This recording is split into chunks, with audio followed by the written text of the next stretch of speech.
let me hand things over to Vickie Ramos Harris, who, as many of you know, Vickie's been a longtime leader in this space and a longtime leader at AP California for many years. As many of you also know, our very own Carla Plates-Hal, who has anchored the water cooler for several years, has moved on to an extraordinary leadership opportunity with DPSS. But like when Carla took over for Kim Patillo Brownson and Kim took over for Molly Munger, I am not only confident, but excited to see Vickie's leadership blossom in this setting. So without further ado, Vickie Ramos Harris, everyone. Thank you so much, John. I really appreciate your opening words. It's always great to hear your reflections and insights to help us think about our work ahead. So thank you for your time. Really appreciate it. Hello, everyone. Bienvenidos and welcome to our 2021 virtual Birth to 12th Grade Water Cooler Conference. It was in fall 2019 when we were last together in person for the conference. I was very pregnant. I got a bit emotional talking about my unborn child. I thought it was my hormones, but now I realize, yes, it was my hormones. And it was the overwhelming love that only gets deeper as I get to know this tiny little beautiful person in my life. Nayeli is almost 2 years old now, and I am constantly in awe of her growth and development. I have a deeper appreciation for how critical those first years of life are to building the foundation for learning and loving, and how much we need to invest in our babies and toddlers. Nayeli is a joyful dual language learner. She is a lover of books and music and going to the park and helping in the kitchen and singing happy birthday all the time, including at 6 a.m. She is in her parenting stage right now. So yes, of course, we want to work really hard to model good English and Spanish at home. But more importantly, we need to watch our mouth when we might feel inspired to use colorful language around her, because she repeats everything.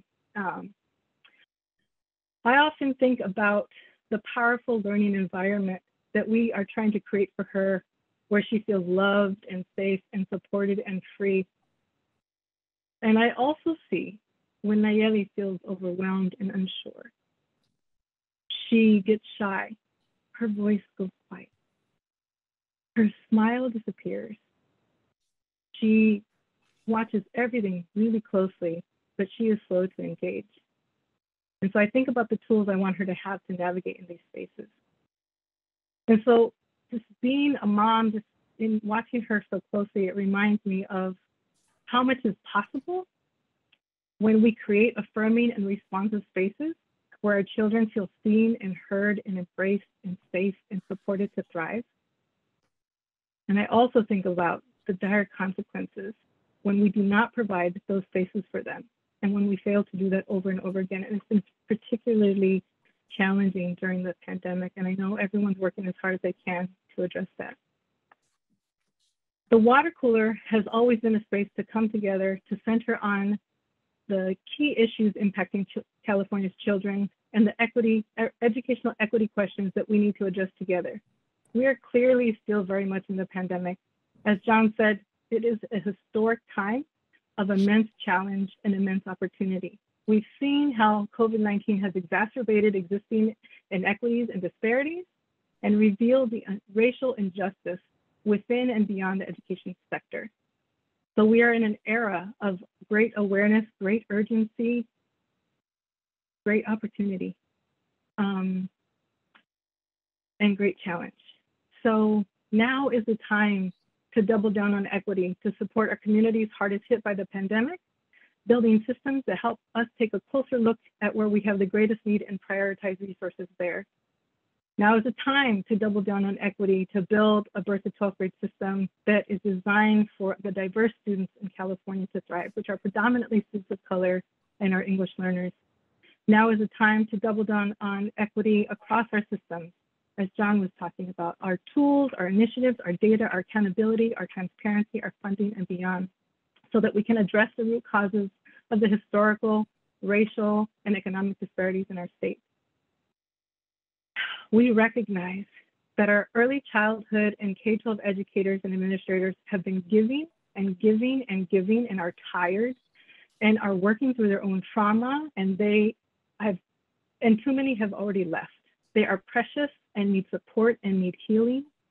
They need space and support to lead the transformation that we need. And we know that our kids don't get a do-over. Each day, each month, they are moving forward whether we are ready or not.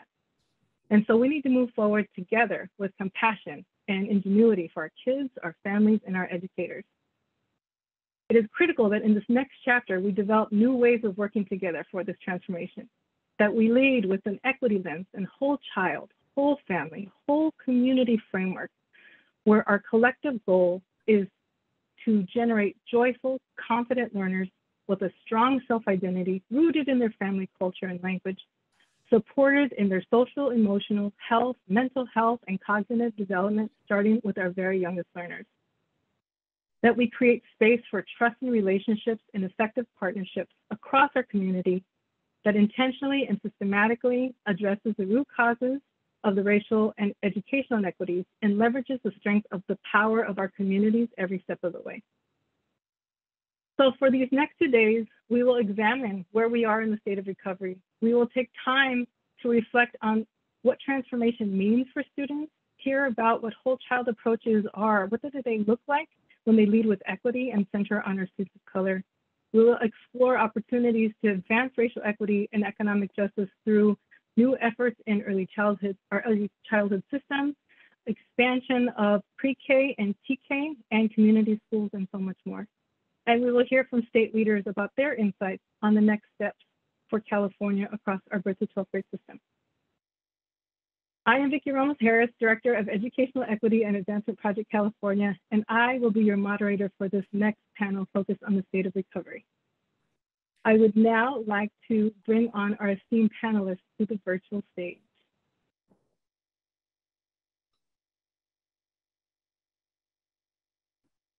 All right. Welcome, welcome. I'd like to start off with short introductions.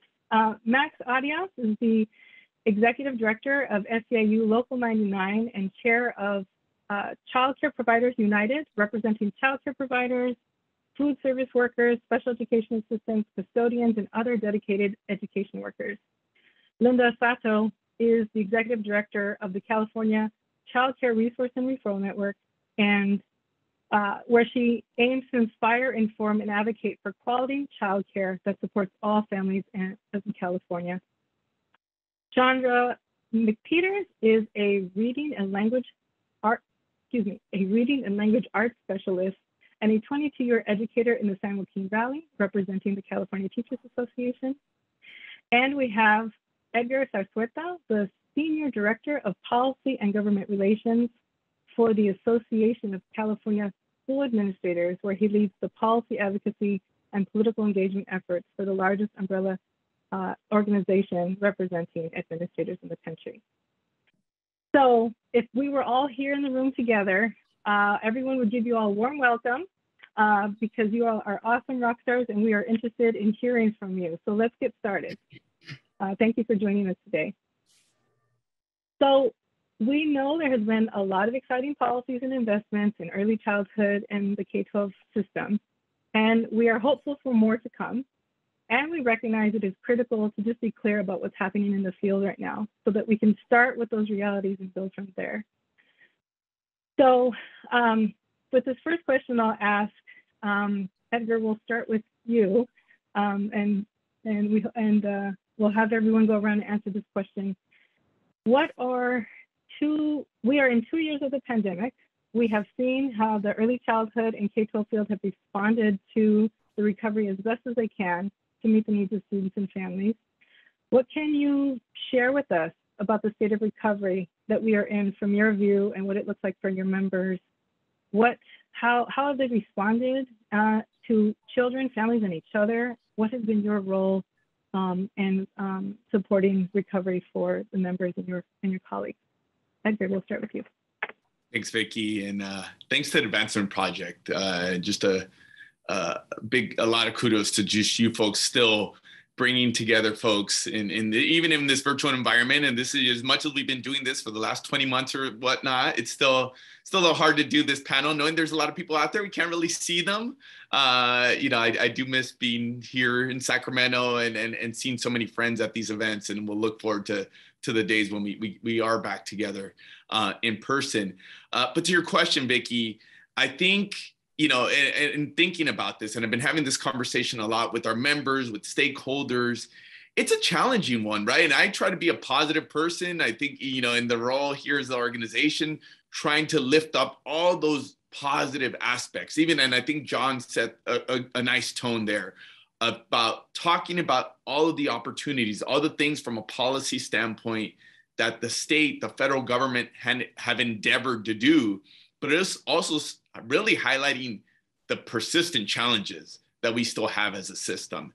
And I have to be honest, I'm challenged to even thinking about it as full recovery right now. And maybe this is just too much time talking to our members and hearing their perspectives. And I know I'm going to hear similar themes, from some of my fellow colleagues here as they're representing their respective members or their respective, or Chandra being in the trenches here.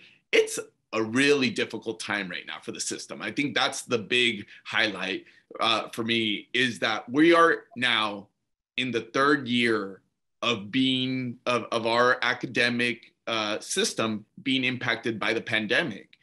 And I don't know that any of us, if we look back to, spring of 2020, that we would all guess that in many ways, for all the challenges we had early on with the shutdown in that spring, or literally having most of the state in virtual learning last year.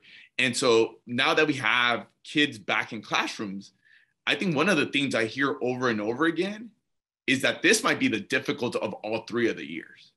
And I think that's just for a variety of reasons. I think something we will definitely talk about is that we have challenges along the way, right? We're from human capital challenges in terms of staffing shortages. Unfortunately, schools are becoming the centerpiece of a lot of political strife, right or wrong, right? A lot of the tension, a lot of the anger that's just in our society these days is manifesting itself in schools. As I sit here, I'm in Sacramento, far from the trenches right now, but I overhear, over my shoulder, protests outside of the state capitol, right? As we have yet another vaccine protest of folks who are really upset at, the state, whether it be for vaccines or masks or you name it, for the mandates, something that's playing out in a lot of sectors of our community. It's obviously manifesting itself at schools. If nothing else, one of the challenges has been so much of that, and we've all seen the news about what happens at board meetings or protests at the school site. So you name it, there's an assortment of challenges, all while trying to meet the fundamental needs of our students, right? Trying to meet some of those challenges that were already there pre-pandemic and just were perpetuated and highlighted by what happened over the last 20, 21 months. I've lost track now. It's made the job that much harder. With all that said, trying to strike a positive tone here at the end of my introductory comments, I think educators have probably never put the amount of time that they have over the last number of years. And that goes for our broader our education system, from teachers, administrators, school leaders, our classified employees who are there day in, day out in the hardest parts of this pandemic. I think that that motivation has never waned. In terms, and just the last thought, I think what we've tried to do more than anything is support our members and support our members in the endeavor of trying to serve kids, and also trying to be a translator for everybody's been drinking out of a hot fire hose, from changing public health guidelines to changing policy landscape. And I think this is something that we all are going to continue to grapple with, as we're seeing that we're kind of in this for the long run. Like all the days of, when COVID is over, I don't even know if we're allowed to say that word anymore, when COVID's over, because it might not be. So how do we navigate that landscape? Thank you, Edgar. Elevating all the crazy dynamics that everyone's dealing with, and still trying to do as much as they can to move forward. So we've heard a little bit about what this looks like in the schools from an administrator lens. Linda, can you talk a little bit about what that looks like from your lens and the perspective of families? Sure. Well, first I'll tell you a little bit about who I am or what our organization is and who our members are. So our members are childcare resource and referral agencies, and there's at least one in every county, and they're supported by the state or funded by the state for their roles. And some of the key things that they do, one is in their work with families looking for childcare for their child 0 to 13. So R&Rs have a very direct relationship with a lot of families. The second thing that they do is help build the supply and support the professional development of providers, raising the level of quality, and also just raising the supply of licensed care. But we also work very closely, or R&Rs work very closely with exempt providers or friends, family, neighbor as well. They also work very closely with, R&Rs work very closely with their local partners, public agencies, and various community partners to not only assess the needs of community, but also to collectively or to in partnership serve children and families in their communities. And then, so I think you could see is that they're not only a nexus point for the childcare needs at the local level, but being part of my organization as a network, they're able to bring those commonality needs and services that they see as needed, and to elevate that. And again, the network working with various advocacy partners to both educate and advocate with our local legislators, as well as the department and other decision makers. So that's kind of, if you can imagine how our flow works. And so during the pandemic, the R&Rs were really instrumental in both elevating the needs of immediately it was like we could see the impact on providers and parents. Providers in response to some of the health and safety needs. I think we were, as just an example of how the flow worked, we were really able to help lift the needs of both PPE and services, and work with our partners so that we were able to access that, $50 million of, PPE supplies and service needs that our providers, again, to stabilize them and to keep them in business so they can do what they do best. And so we were able to also do a lot of outreach on the distribution of the state supports, and also including, even when the vaccines first came out, being able to make sure they had vaccine codes so they could be in the front of the line as well. So just, again, elevating the needs of providers and parents who were saying how they were very greatly impacted by the fluctuating, changing needs and supplies. So we're also able to work with childcare licensing or the State Department to communicate a lot of those changing rules, because a lot of providers, as you can imagine, as independent organizations or businesses, just not having that direct communication and able to know very quickly about those changing needs. So again, we're working with licensing or the state departments to be able to communicate some of those changing requirements to them. And that included everything also from learning and being the center point, again, back up when providers were temporarily closed or even permanently closed. And so some of that you could even see from some of the reports that we did on both the closures during COVID, or the impact of COVID on providers, but also on parents. When we had a survey last year of over 10,000 parents, and you could see some of their choices changes.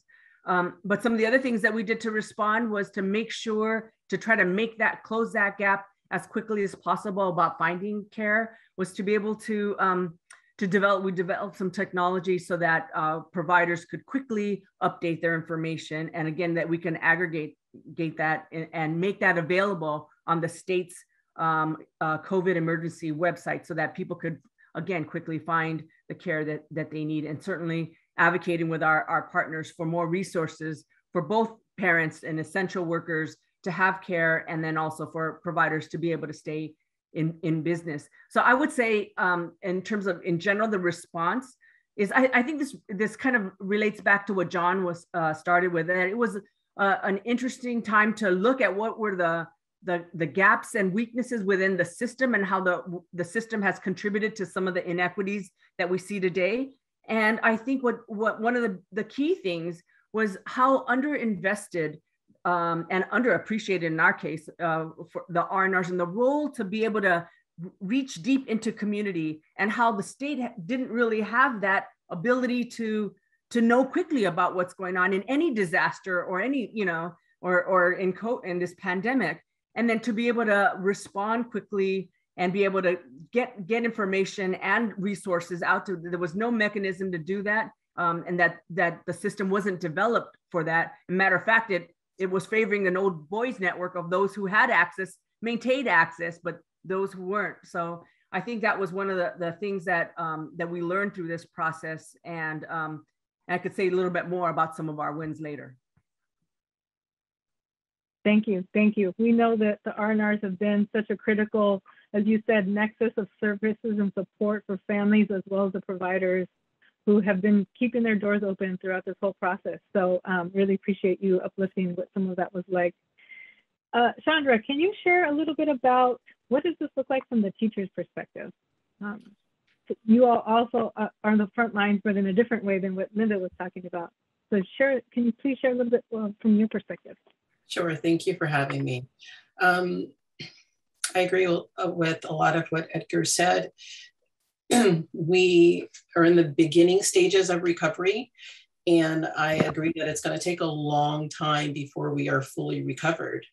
Although we have opened to in-person instruction, not all of our students have returned. We have families who have chosen to keep their kids at home because they are afraid, and for other reasons. And so many districts across the state have elected to open virtual academies to accommodate parents. And so we don't have all of our students back.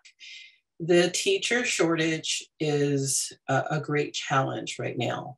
We have classes, districts with unfilled positions. My district being one, we started the school year with over 60 unfilled teacher positions, and that's across K-8, high school, as well as special ed classes.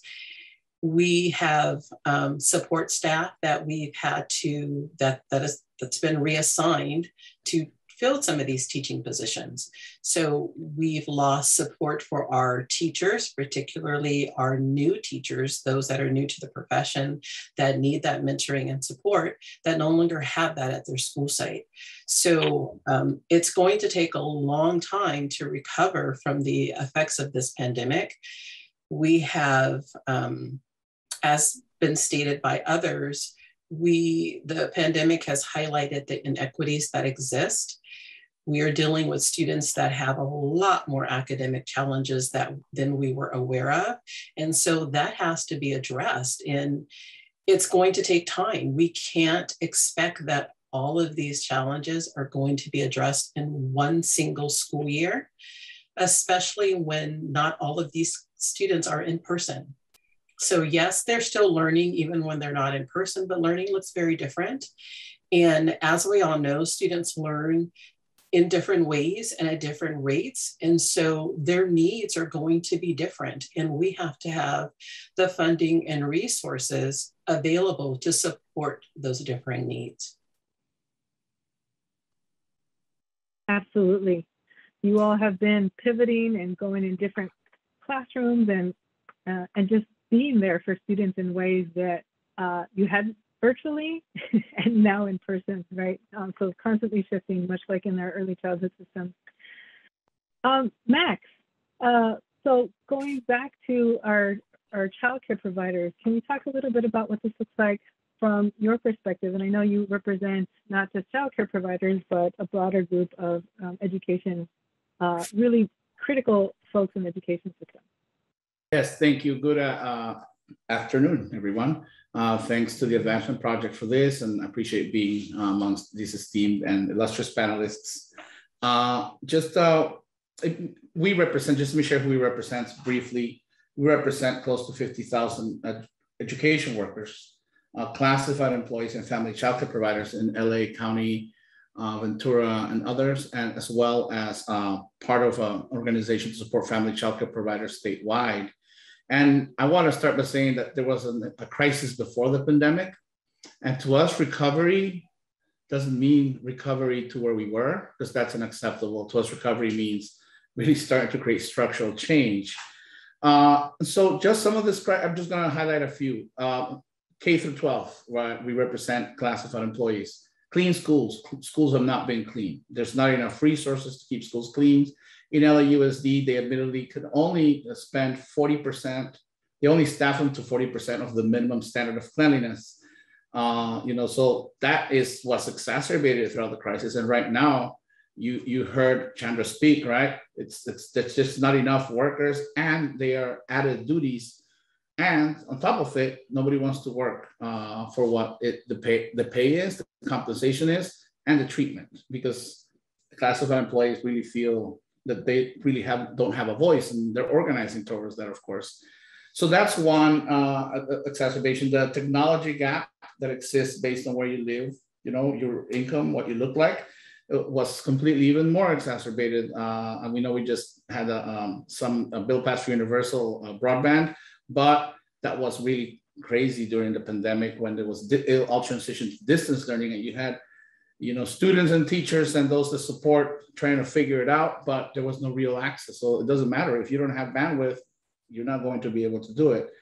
And then on the childcare front, there was just not enough support from parents, and the support that was there was not affordable or accessible to the majority of parents. So it was a crisis that was completely exacerbated. And the income or the compensation, extremely low compensation for family childcare providers and early educators is there, right? And we're not going to be able to not just rebuild, but really bring it to where we need to, unless we address that as well. And then just let me point out who the childcare providers are. They're mostly women, Black and brown women. Again, you have a whole group just really barely making ends meet, making like equivalent of $7, $8 an hour. Same thing with classified employees. Again, mainly women, Black and brown women, cleaning the schools, driving the buses, feeding the children.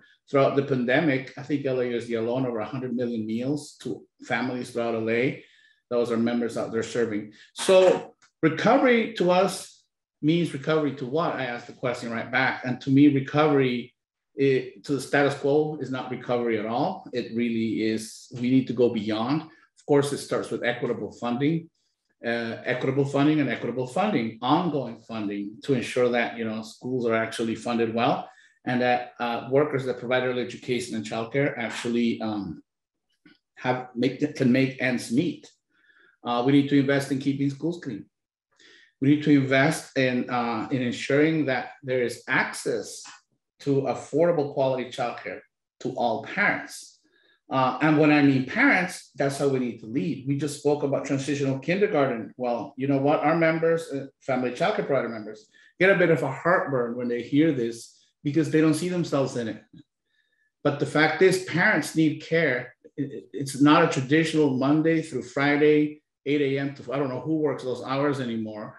That's not what is needed. What is needed is really thinking about what is it that parents need? And parents also need flexibility. And that's exactly what family childcare providers come in, working with other partners, right? Like we have right here, Linda, that very intrinsically tied on how we work.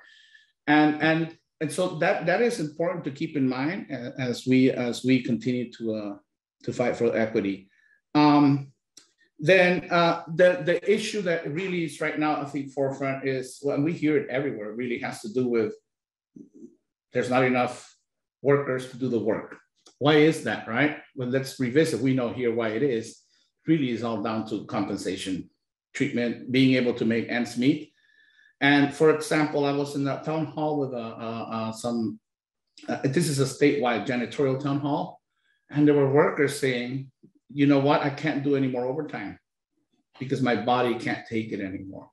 That statement just alone, it's unacceptable in the richest state, in the richest country in the world. So that's how we're going on. And what are we doing and how we're going about it, right? During the pandemic, We went about it organizing, workers organizing, demanding change. Actually, throughout the pandemic, family childcare providers who actually were excluded, they did not have the right to have a union. They fought 18 years, finally got the right, elected their union throughout the pandemic and got their first contract. And they did it because workers organized it, have a particular vision about it that's different than other organizing. They're organizing towards ensuring that that child receives excellent education. And that is our goal, that's how we go about it as a local. We need to fight for excellent schools, excellent quality education, early education for all, because that can only happen with good union jobs. There's no other way about it. If you have bad jobs, you're not going to have good education. You won't have stability. You won't have enough, etc. So that's how we center. So everything we've been doing legislatively, organizing, fighting for funding, figuring out how we ensure that when we get the federal money, the state actually spends it like it's supposed to spend it and not just keeps it there. It really has to be spent, and that it gets, for example, for family childcare providers, that it gets to them, because they are there providing, not only do family childcare providers provide early education, they provide the infrastructure. So they are teacher, they're a custodian, they are food service worker, they many times are also transportation workers. And we have to learn to acknowledge that and figure out how we're gonna support them moving forward. So thank you very much. Thank you, Max. You bring up a lot of really great issues around recovery, not really going back to business as usual because it wasn't working in so many ways before, and the need to take this moment and really move forward for our families and for our workforce. One of the questions that we get asked a lot about is, okay, we are, students have gone back to school. What does in-person look like? What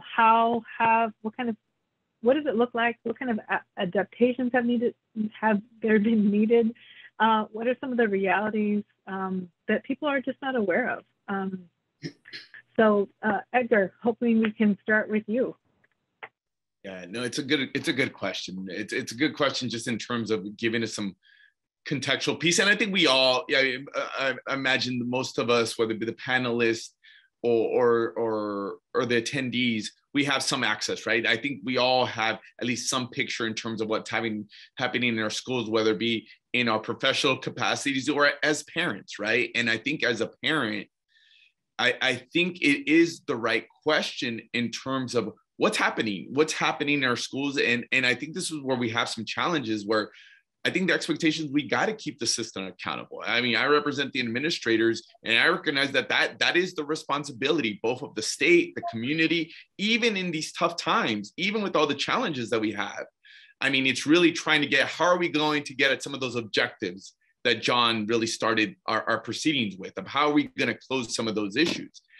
The flip side of that, and then you get into some of the reality that folks are facing on a day-to-day basis. This is a question we've been having a lot. And I think, like all the panelists talked about, the reality of what's been taking place this year, the themes we hear, and I'm going to generalize here, but is that students, while thrilled to be back, and the majority of our families, while we're concerned about those families that haven't come back, or may now be going in the other direction because, unfortunately, some of the politics of the day or families' views on, many of these requirements, that we may actually lose many of these students. The majority of the students, we do have them back in the classroom, and that's the best place for learning to take place.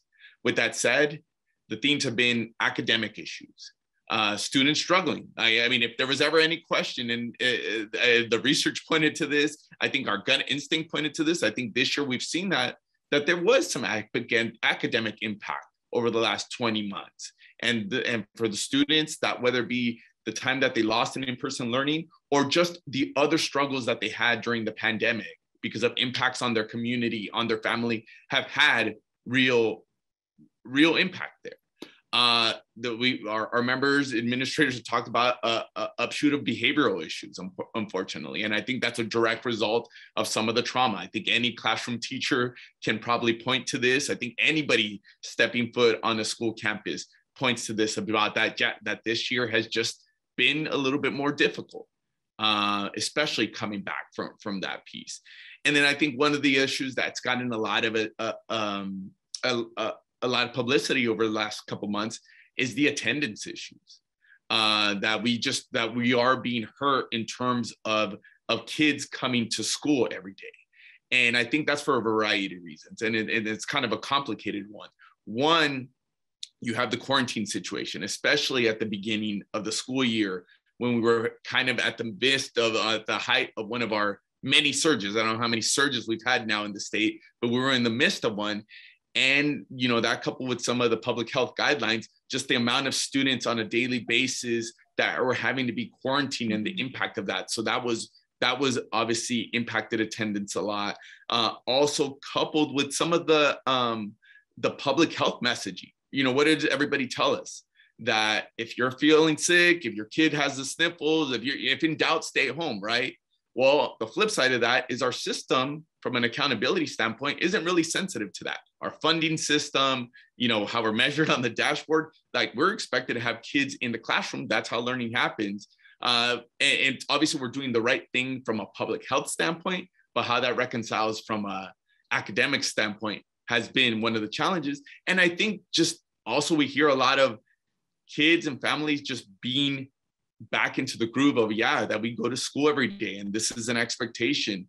Not to mention in some communities, as I mentioned earlier, we in some communities, and sometimes we lose sight of that because it's not the biggest portions of our population, but we have communities where every Monday now they're having kids not coming to school because they're protesting vaccines or mandates and whatnot. Mm-hmm. And so that is a concern. So that's kind of the challenging piece of it. And so then it does beg the question, how do we address the ongoing equity needs when first and foremost, we have to get these kids in the classroom and having them, and to Max's point, all this under the context of, we just don't have enough people to do it.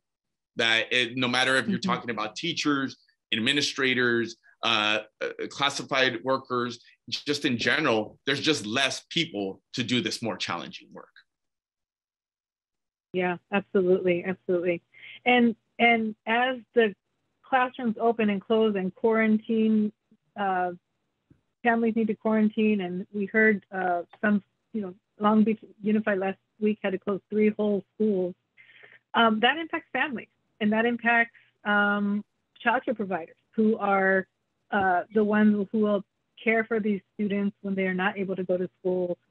Can you talk a little bit, Linda, about, because this is push and pull of like what's happening on the campuses and then what happens in the community. Can you talk a little bit about that? Sure.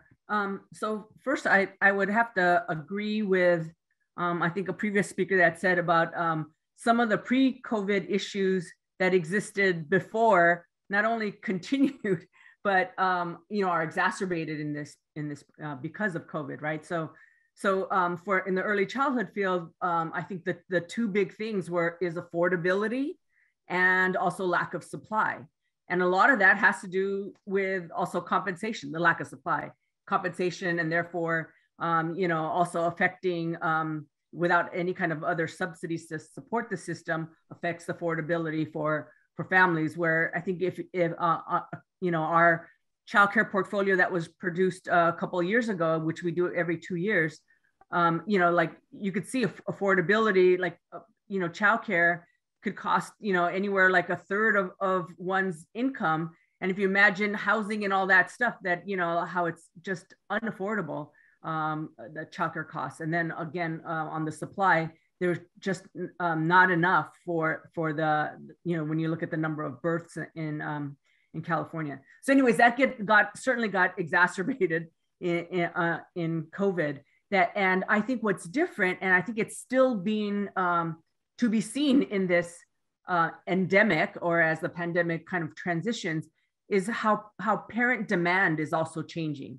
So for example, to make childcare work, you really needed flexibility in one of 3 places. You either need it in your work, you need it in your family, or you need it from your provider. And if you have all 3 of those options, that's great, flexibility in all 3 of those. But we know for a lot of working parents, work was not flexible. You had to be there at a certain time, all that stuff. You didn't get to have flexibility in your schedule and all that. you know, or if you have flexibility in your family where someone can pick up your child, someone could, you know, if you have a sick child, take care of your child while you go to work. You know, all those things have changed. Those three types of flexibilities as we look at this changing environment. So now, whether it's school closures or people working at home now, and so the type of care and the choices that they parents need is different than it did pre, you know, like, so you might need different hours. You might be working now 2 jobs with 2 different kinds of hours. You may have lost your benefits, and, you know, and that causing you to work, needing to work more, or maybe you're an essential worker and now you're working more overtime, as one of the examples was. And so, you know, so that part of demand has really changed your work or your school life. For families, you know, some you know, when we did our survey last year, people were really afraid with young children to put their grandparent at risk, or you know, or someone a caregiver at risk. Now with vaccines, it's a little different, but I think it's still like you may not have that flexibility with who you had before, your friend, family, neighbor, for example. If they've moved, because people have moved during the pandemic, you may have moved during that pandemic. And I think as they, you know, and you don't want to jeopardize their schedule because of yours if they're trying to also work, right? So I think there's that flexibility there has changed a lot. And then certainly with providers, I think because availability of care has really affected parents also. You know, they have really relied a lot on providers, you know, for the longer hours, to be open on weekends or whatever as parents needed. But I think as you've seen with the pandemic, the increased cost for health and safety, social distancing, you know, the PPE needs, you know, smaller ratios, all those things have driven the cost up, not making it, you know, balance out for a person to continue to be a provider. And that's the struggle. So while we're needing it, it doesn't necessarily pan out for a person to stay in this business, you know, when there could be other options, you know, with benefits and whatnot. So I think those are the things that have made our field of childcare, the availability even exacerbated, you know, because it's smaller. And then certainly I think parents' needs are changing a little bit because work demand is changing, or some of those circumstances like school closures.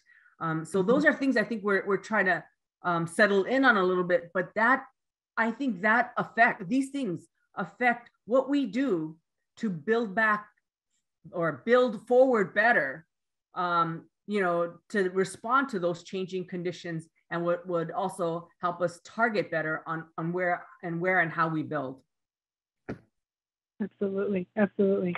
And the challenges you're talking about in terms of the providers we know have been there and only worsened, and these families and how they're navigating is crazy. And teachers are parents too. And so I think about teachers.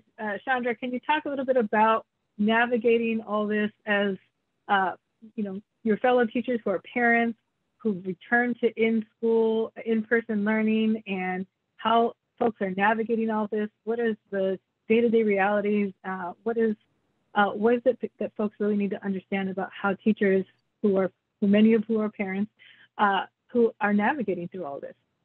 So a couple of things that I'd like to address.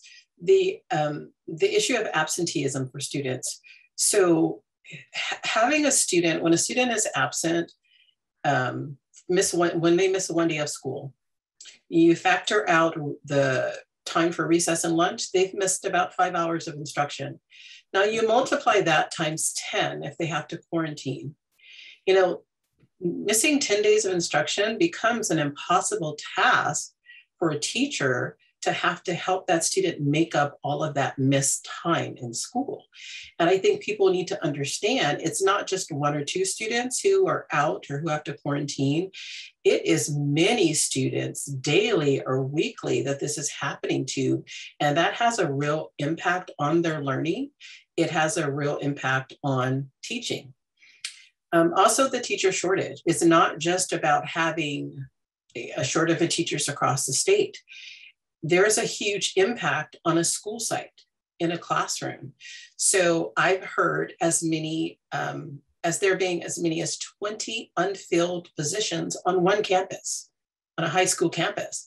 That's a lot of unfilled positions that there's no subs for. So what do you do with that? At least every week we have unfilled positions because there aren't enough subs. I work in a county where there are 13 other school districts. So we're all pulling from the same pool of subs. And so there's just not enough to go around. And it becomes an impact where if you don't have coverage, then you send a support staff like myself in to cover.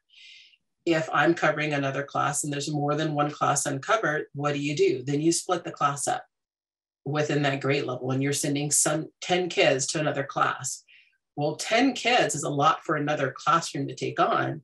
You have to make sure there's seating for them, there's resources available. And the planning and the learning that was planned for that day is going to look very different. That classroom is going to be impacted. So that's some of the reality that I want people to be aware of. Now, in terms of staff that have children, they're very afraid. I mean, we have teachers who end up having to miss work because their child is sick. They may present with COVID-like symptoms and they have to keep their kid home from childcare, which means they can't go to work. And then we're looking at the potential of an unfilled classroom at that point. We have a lot of our teaching force are younger teachers with young families who aren't able to get vaccinated. So that's an impact that has to be considered. And our teachers in general, they're afraid for their own families, afraid of their children getting sick, themselves getting sick and taking that home to their families. I myself, my husband and I, take care of my mother-in-law. And so we've been very afraid that, we could pass something on to her and what impact that could have for our family. And that's what's happening in schools across the state.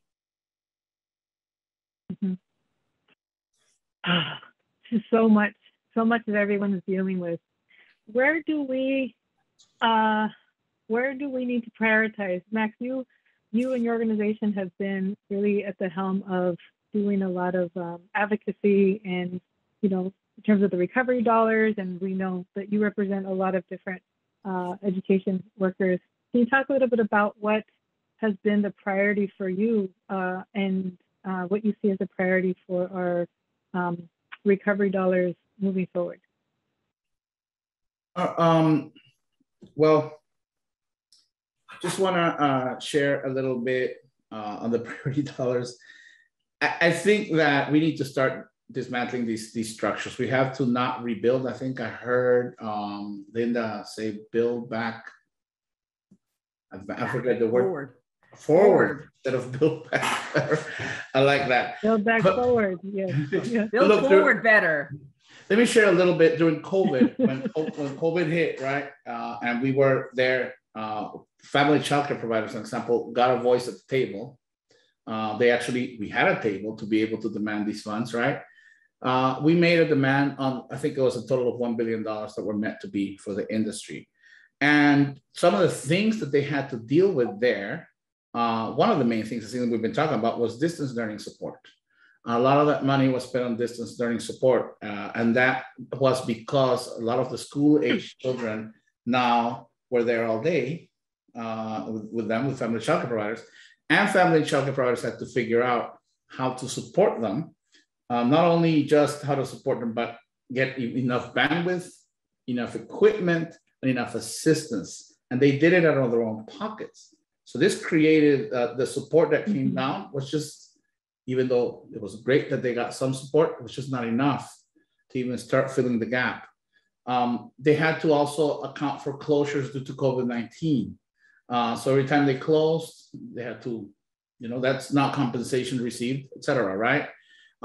They had to buy additional cleaning supplies, et cetera. And their compensation for a lot of the children they were serving was less because they were receiving compensation for school-age children, which is not an all-day type of compensation. And they were then told, you're a small business and you have to figure out how to deal with it. And especially with this, this system that exists, this rate system, and this is going to lead to what I think we need to do in the future, this rate system that is telling you, it's just telling you you're a small business, but we're going to tell you how much you can charge. And we're going to restrict what you can charge to below what you actually need to just run your business. So it's not really just as easy as telling them you're a small business, figure it out, right? So this kind of gives you a blueprint a little bit on what needs to be happening moving forward. We need to change the way the rates are structured. We should not probably have rates. For example, something that was very important during the recovery, during the pandemic for our members, was to be compensated based on enrollment, not based on attendance, same as K through 12. Mm-hmm. But the state refused to continue to do that. And right now, providers are struggling again with no reason, especially given that California is going to have a surplus. I don't know why the administration refused to do that. Something we really need to revisit because it's pretty big. We also need to figure out that when I was talking about rate research, it cannot continue to be based on some market rate somewhere, and it just cannot be. It has to be more like, here is enough to ensure that you are providing the excellent early education that you provide, and enough for you to be able to have a life, raise your family, and be able to care for example, not having healthcare. That's another thing. Hey, in the pandemic, you're a childcare provider, you're dealing with this with your family and with your students, and yet you don't have access to healthcare. What's that about? You don't have access to time off. So you take time off, it comes out of your pocket. So we need to ensure that these jobs are truly good jobs. Don't we want the best raising our kids or educating? We do have the best educating our kids, but we're not compensating them. So we need to figure out how we restructure how the compensation works for early education and see it in its globality. I don't know if that word exists. My English sometimes, Spanish is my first language. See it globally. There you go. See, sorry, I have teachers here. I'm concerned. See it globally, right? It has to be transitional kindergarten, K through 12, and family childcare providers. And they all are educators and need to be treated as such and compensated as such. So right now, we need to increase compensation. Another thing that's right now right within the grasp of family childcare providers, and I don't see why not for every early educator, access to healthcare. It's right now we have the ability, if the state is really responsive, the administration is willing to do something to ensure that there is access to some healthcare, that there's access, the other things very specifically, there's access to some form of retirement when this is over. When people choose to, it's not right that people have to be working at age 65, 70, because they just can't go enjoy, all the work they've done throughout their life. There has to be increased access to parents. That means there has to be affordable, and that's what the Build Back Better, I like the other name better, but the Build Back Better plan brings, that we need to ensure happens, right? Ensuring that actually parents don't pay over 7%, that's what the Build Back Better says, of their, and right. That those doing the work are compensated justly, not fairly, justly. It has to be enough to be able to, raise your family in dignity. And this access has to be affordable. It has to be an affordable access. And so if we do that, and it's a parent-based solution that also, ensures that people doing the work are treated and compensated as the professional they are, then we will, I can say, we're kind of recovering actually moving forward. So I think that's it. And on the K through 12, everybody here spoke, but I'll be short. Continuing now that the realities are here, right? That we don't have enough, I took all the time, I'm sorry, that we don't have enough resources and to hire enough support to be able to care for the students. It's a choice we have to make. We have to fund our schools. So we have to continue to organize politically, not give up because schools and communities first didn't pass. I know we haven't given up. We need to continue to push for true education funding and incorporate and not treat early education as an outlier. It really is the whole thing. It is from birth till you decide to stop going to school. But you have to have the right to make that decision not society, made the decision for you because you do not have the resources or you happen to live in a place that just doesn't have access. So, so hopefully we can continue to organize and start winning for workers. Thank you, Max. You've elevated a lot of the things that we want the field and our policymakers to be thinking about. In our last literally 3 minutes, can we do rapid fire of what does the field and do our policymakers need to know, or what are the concrete next steps that we need? So I think Maxie's kind of kicked us off on some of that, and we really have 2 minutes now. So like, what are the top couple things so we can make sure we hear from everybody? And I know that's really hard. So I'll start with Edgar. Well, I have to say, Vickie, as somebody with a last name with a Z, I appreciate that I keep getting to go first. So thank you with that. I think it's a great question because I think it's real easy to hear all the problems, right? The problem of practice, I think, is well described now. We need more bodies. We need, the funding issue. We need to make sure we double down on some of these equity efforts. But the how, what is it that we need? I think first and foremost on the personnel human capital issue, I think this is an all-encompassing issue. I think there's policy components. I think there's frankly, there's a more societal, like a PSA type thing about we're in challenging times. We need folks, we need more bodies, right? And I think from the state, what barriers can we take down to get folks not only in the classroom as teachers, obviously that's the same pipeline for school administrators, but also our broader support staff, some of the issues that Max talked about. So whether that's on the funding side or just taking down some of the barriers, we need more bodies. We need more bodies. And then once we have the bodies, what can we do to keep them? I mean, the challenges that we have, anecdote after anecdote. I was meeting with the superintendent a couple of days ago who had to go stop the meeting because he had to go teach second grade because there was nobody else, and this is a small district, there's nobody else to teach that grade, right? And then on the other end, we have somebody who said, I'm retiring December 31st of this year. And I asked him, why December 31st? Why not wait till the end of the year? He said, because December 31st is sooner than the end of the school year. But this is just how burnt out people are. So I think really thinking about how can we support our employees to make sure that we have enough bodies to support the students to do this work. But at the end of the day, I think it as a parent, obviously keeping a lens of we can't take our foot off the pedal of addressing all of the issues that we knew needed to be addressed even before we got into this pandemic. Thank you, Edgar. We have like the last 30 seconds. So if we can hear from folks, what's like one or two things you want folks to hear? Linda. Sure. I would say, I would echo on the Build Back Better plan because there's so much in there that would support many of the things that we've been talking about.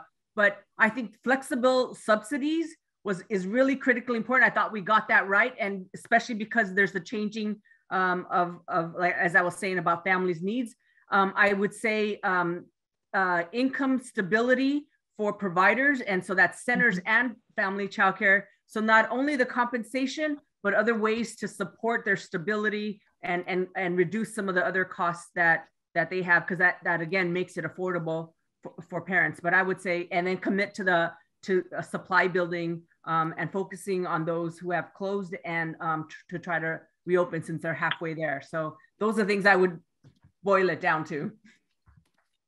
Thank you. Chandra.